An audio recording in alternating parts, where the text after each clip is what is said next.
Moving on to the second, on to the further things.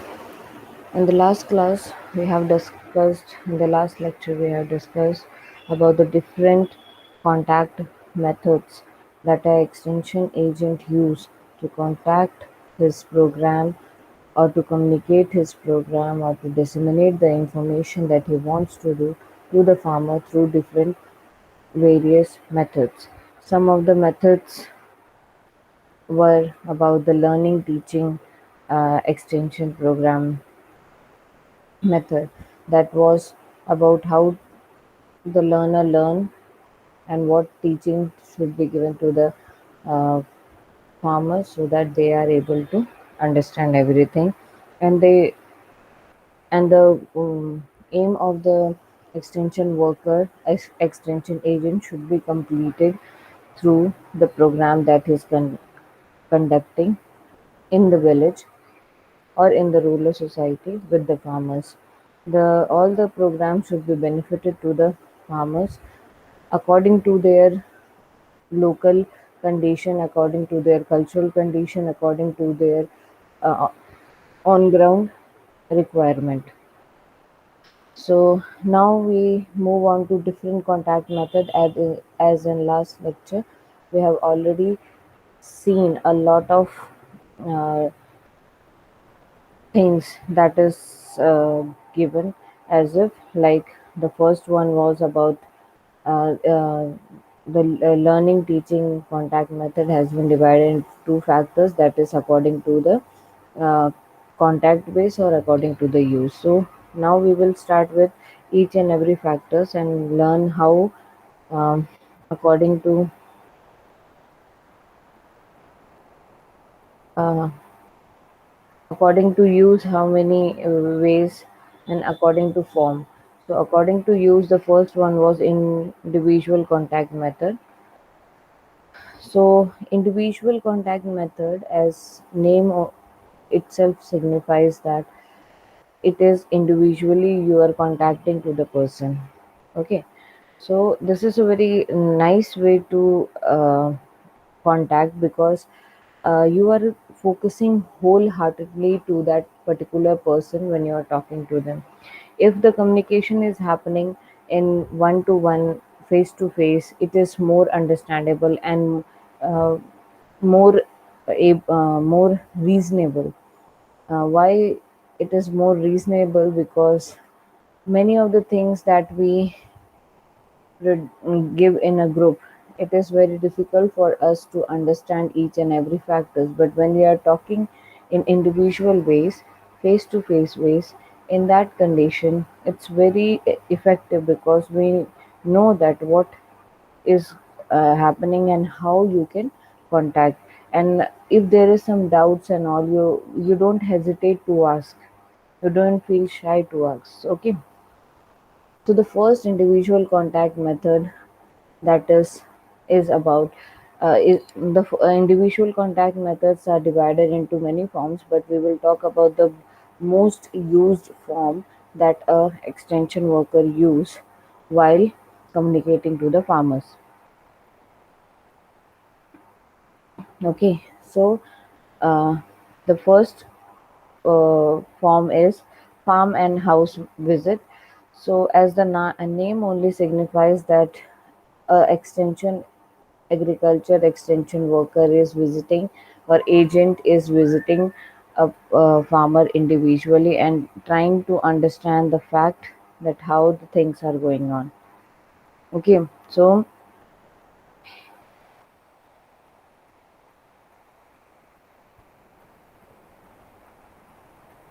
the farm and home house visit, it is a face-to-face type of individual contact by the extension worker with the farmer and or the member of his family on the latter farm or at his home for one or more specific purpose contacted with the extension. Okay, so like if a person, if an extension worker is going to the village to understand the basic and the local need of the farmer, he or she should have a individual contact to the farmer. Why? Because um, like I have already said, it is very convenience convenient to talk to a person about the problems independently or with the freedom. If the person is alone and he doesn't feel or she doesn't feel like the farmers, they doesn't feel hesitating to tell actually what is on ground happening. So before starting any program, most of the extension workers, they go for home visit or the farm visit to understand whether they how much their program is going to affect the people, and how much uh, more effort that they have to put to make the situation better um, from the present situation. What is the objective of farm visit or the house visits are?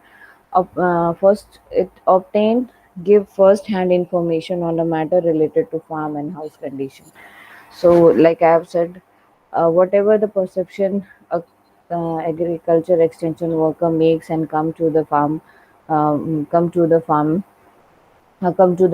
farmer's family or the village area, there are so many other information that he wants or she wants to know to start his program. So it's like a first hand information that is given to the people for the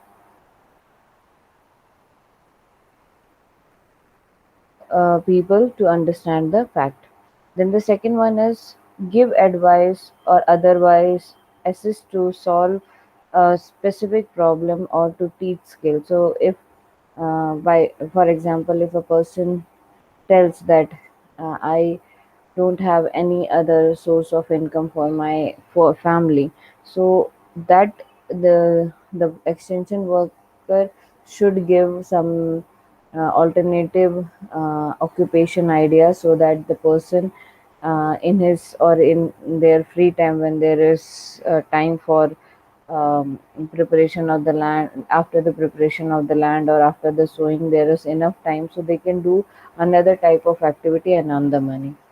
Okay, arouse the interest of those not reached by other methods. So it's not like other methods can be are there. So many methods are there. So you have to make like make some um, programs that are interesting for the farmers, so that they can take interest in that, and they can realize like the how much that is important for them. Select local leader demonstrators or cooperators. So um, in farm visit, first of all you will go to the panchayat, and somebody the panchayat raj or the sarpanch of that village will give some will allow somebody to accompany you, so that you can come with that person and go for the farm visit and all. Then promote good public relation. So like if leaders are from the village or the demonstrator are from the village, it is very effective to make your program understandable to the farmers. So it's means it promotes a good public relation. So when you go with somebody who is very known to the farm village, and you interact with that, then he will also give you some, or she will also give you some idea about that particular family, so that you get closer to that family, understand that thing, understand the basic problem, on ground problem of that family. Otherwise contribute to strengthening the extension organization or facilitate extension program. So all these five factors, it they individually supports the last factor, that is strengthening the extension organization and facilitating extension program. So they indirectly facilitate the extension program by understanding the on ground situation of that family. Then, what is the principle or the procedure to be followed? The first one is to decide upon the place of the farm and home visit in the teaching plan outlined to advise a particular phase of extension program. Like they are divided into two parts. Consider alternative method which might be employed. and decide whether the visit are primarily for direct teaching or need to increase the effectiveness of the group method and mass media. So it's like we need to decide where they want to meet you, whether they want to meet you in the farm or whether they will invite you on the in the house. And understand you have to be prepared in your mind. If they are going to ask you to visit the farm, then what are the questions you will relate to them, you will ask to them related to the farm. And if they are asking for visiting to the house, then what are the things you have to ask and in which way you should ask. The first thing is that. And in that also, two more factors are there. First one is you should know the alternative methods. Okay, so alternative methods to understand how much this is going to affect the uh, person. If there is a problem, what are the solution you will give. And you should have a list of, or you should have prepare your mind, this might be the problems, and we can go through it. And these are the alternatives that you I might say to that farmer. Okay, then second point is like decide, in that B part is like decide whether the visit are primary for direct teaching or need to increase the effective. So if this method is okay, or you need to have more understand the common problem and make a group, and how you will solve that group problem as a group problem, understanding from the individual visit. Then second principle is clarify the purpose of the visit. It's not like you go to the someone's house and you just have chit chat with them and come out. No, it's not like that. You should be clearly telling them, I have come here with this agenda in my mind and I need to help you, and how much, and this is what I have been seen on the ground, how much you are going to support me in this. So this is a clear cut way. Then plan the visit. It's not like randomly you go and ask a person and you go to that person's house and you just go and asking so many things without understanding the actual reason why you have come there, and why the farmer also wants to give you answer. You need to have a clarification on that, and after clarification you need to have a plan, what you are going to ask, from what point you will start. Okay, so the first, it has been divided into 5 parts. The first one is review previous contact with members of the family. So, if there are other people also, if they have already talked to the other workers, so you go and ask to that person, what was that, uh, whether you have beforehand you went and given the information that I will come tomorrow to have some talk with you and all. Okay, check the subject matter information likely to be needed, leaflet or bulletins. Like if you need to have some, you want to give information about the fertilizers, you want to give the information about dairy farming and all, so you need to have some handouts with you so that the people are interested to talk to you.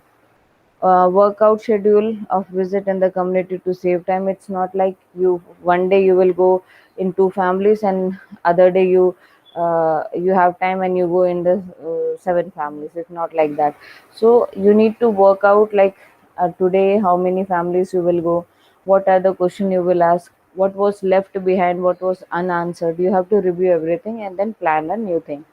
Remote and unfrequent farms and house homes should always be kept in mind.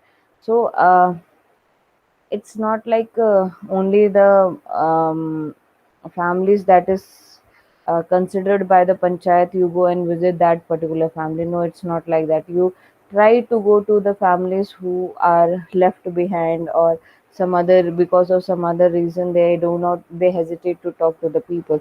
So try to accompany some of the people to talk to them so that you get a full outline of whatever the things are going on.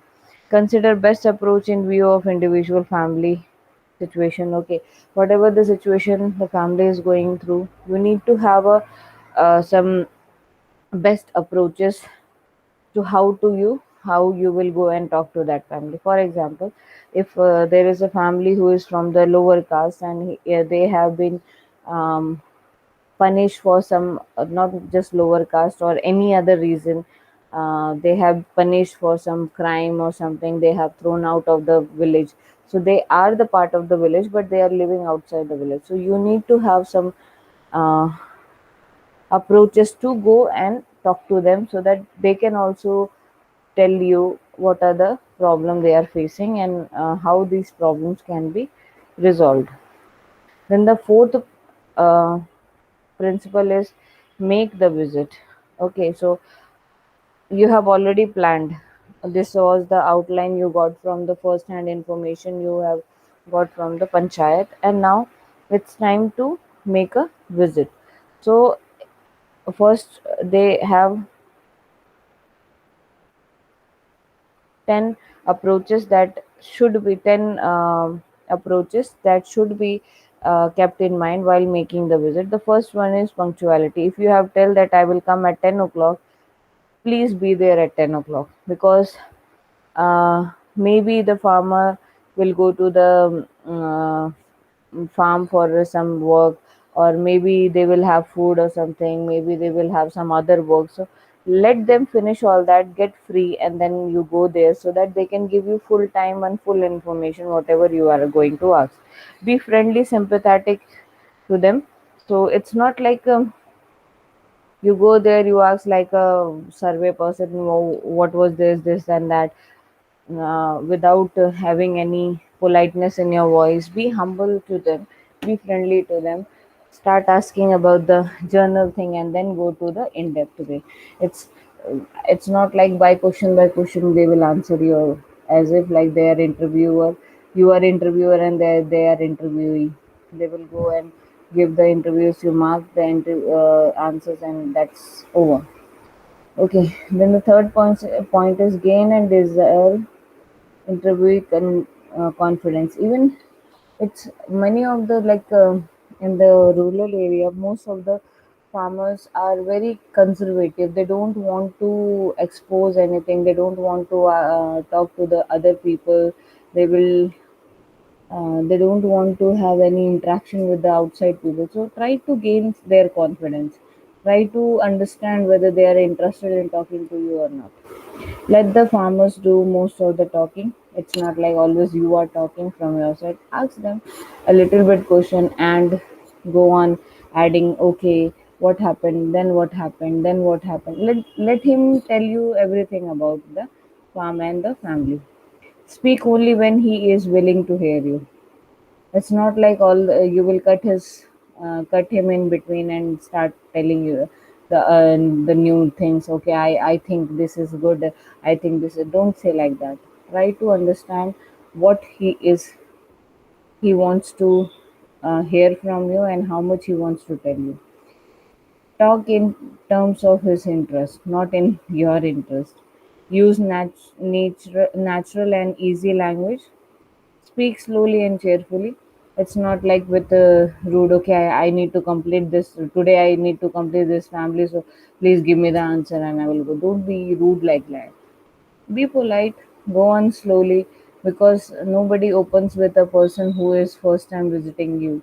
You need to have a good relation to that family, so that they have trust on you, and they will tell the problems. Be accurate in your statements. Okay, if you say like, I have seen that according to your panchayat, if this much hectare land has been allotted to you, and this much is uh, under depth, or this much is under some other condition. So you need to be accurate. It's not like a it's not like you will try to tell other facts and then try to manipulate them. Then the last point in this is, don't prolong argument. It's not like, okay, you are going on, and if they don't disagree, don't try to prolong that thing. Just tell them, okay, I thought like it is like that, I thought, what do you think, it's good or bad? Just tell that in an appropriate way. Use nature, I mean, same thing. natural and easy language. Okay, then use the remote, visit the remote area and people. uh, Remember the farmer about the reminding the farmer about the recommendation by different ways of repetitions as a reinforcement technique. So all that, use some, be prepared to have some specimen, means some booklets or some demonstration, little demonstration to the farmers. Review the previous contact, whether they gave the answer for this particular question or not, or how they reacted on this particular situation when you ask that thing to them. Okay, visit a cross section of farmers so that the favoritism may be avoided. So don't say like only you are going on visiting the farmers who are big landholders. Go to the small landholders, or even to the people who works in others farm also. Don't just go to the only the big landholders and talk to them, or only the panchayats people go and talk to them. Don't do that thing. You need to have, you need to touch every single part of that village, every single part of that uh, farmer, every village farmer, so that you can understand the real on ground things of that thing, of the farmer. Okay, so in the next session we will learn about what is field trial, and which is the second method of individual contact method, and what are their outcomes and how much it is advan- advantage, or what are the limitation of that things.